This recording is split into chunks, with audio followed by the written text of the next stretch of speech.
everybody, I'd like to welcome you back to the Lakeside School District. I'm Shawn Cook, Superintendent. I wanted to be the first person to welcome you back and share some information about this upcoming school year. I've been a superintendent now for 20 years, 17 of those here. However, this is my first year as a COVID superintendent. I want to address some matters as we are less than a week away from the beginning of the school year.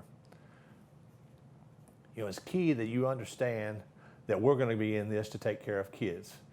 We bought 270 gallons of hand sanitizer, 20,000 masks, a fog machine, hired extra personnel to clean. Someone's going to be fogging the buses in between every trip, the classrooms every night. We bought plexiglass for the desk for our secretaries. We realize, safety is not convenient. We're going to have opportunities to continue to feed our kids that are at home virtually. We want to make sure that everybody has an opportunity to eat every day. So here's the thing, we have three different choices here: online, on-site, or both. And we want you to be able to choose the very best thing that is good for you and your students. So what can parents do to help? Parents can do some different things. One, if you have a student that normally rides on the bus, if there's any way for you to bring them to school, that would really help us to socially distance on the bus. Because whatever students are on the bus, we have to separate them as much as we can. But if it's pretty full, it's going to be hard. So if you can, please drive your student to school. But don't worry about it. We've got you if you can't. We're going to provide transportation. It's the same way. If you feel comfortable with your student learning at home, then that allows more space for us to have at school to work with those children that want to come to school. We want you to do what you think is best for your child, though. If they learn better at school and you just feel like it'd be better, then hey, we're welcoming with open arms. We just want it to be your way. We want you to also know we're working very hard to take care of our teachers. I met with our teachers and I explained to them, we don't want any of them to have to worry about their jobs. We don't want them to have to worry about going without pay if they're willing to work from home after they've been quarantined.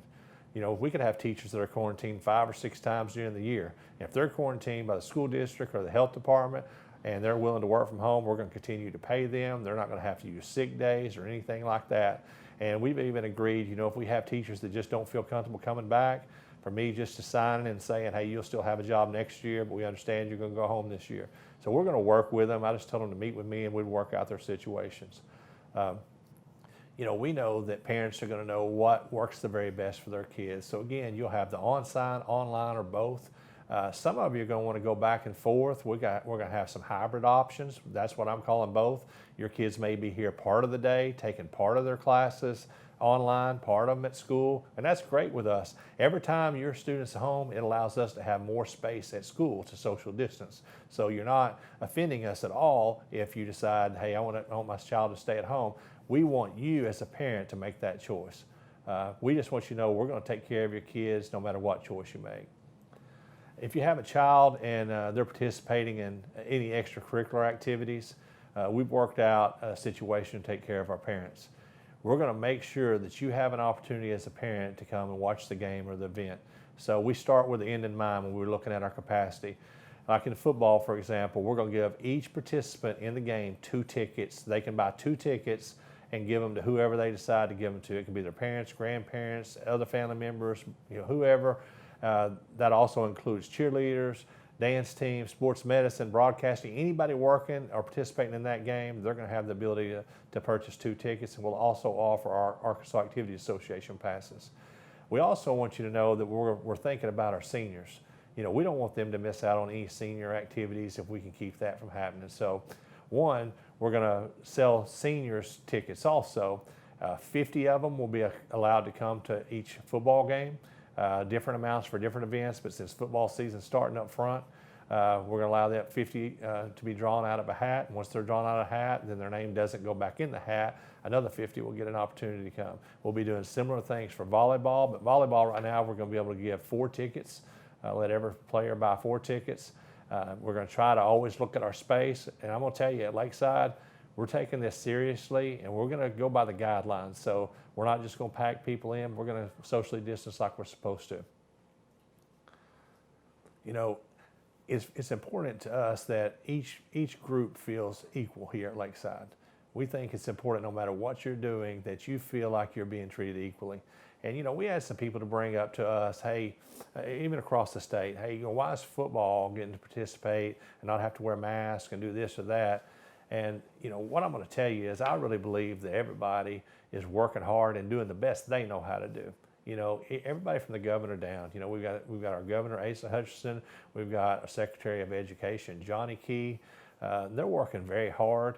I just can't imagine the stress they're under. So, we need to give them the benefit of the doubt and understand that everybody's working together. So for choir and band, I'm going to give them as an example. They had a lot of concerns, the band leaders, the choir leaders, about, hey, how can we perform under the conditions they've given us? So we brought those concerns up to those groups, and guess what? They changed, and they worked with us so that our support groups like that, choir and band, they're going to be able to participate now and perform in a manner that's safe and that they feel good about. So I've talked to both our band director and choir director, and they feel really good about what we're having to do moving forward.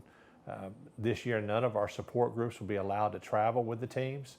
That's what we decided as a conference. That'll allow the home crowd to be able to socially distance properly. It's just very difficult when you have all the groups there, because you add a whole lot more people.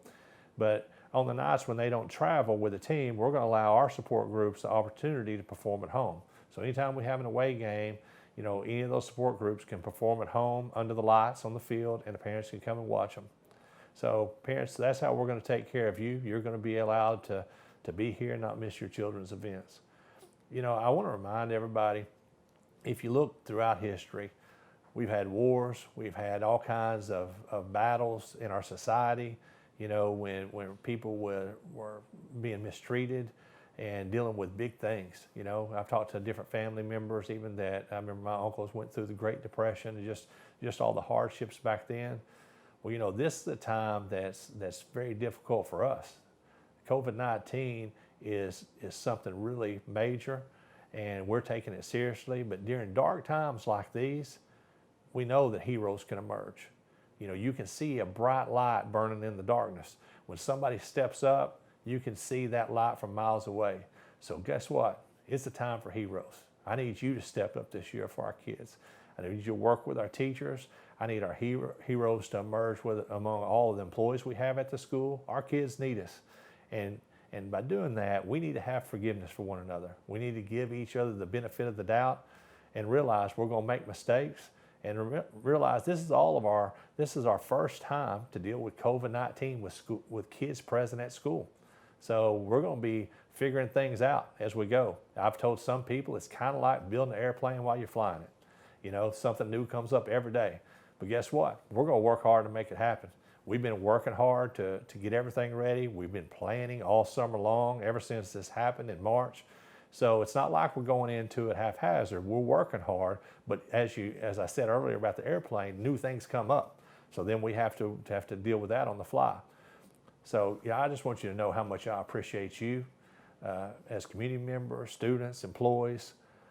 Thank you for all that you do for us, and together we can get this done. I hope you have a great day. God bless, and go Rams.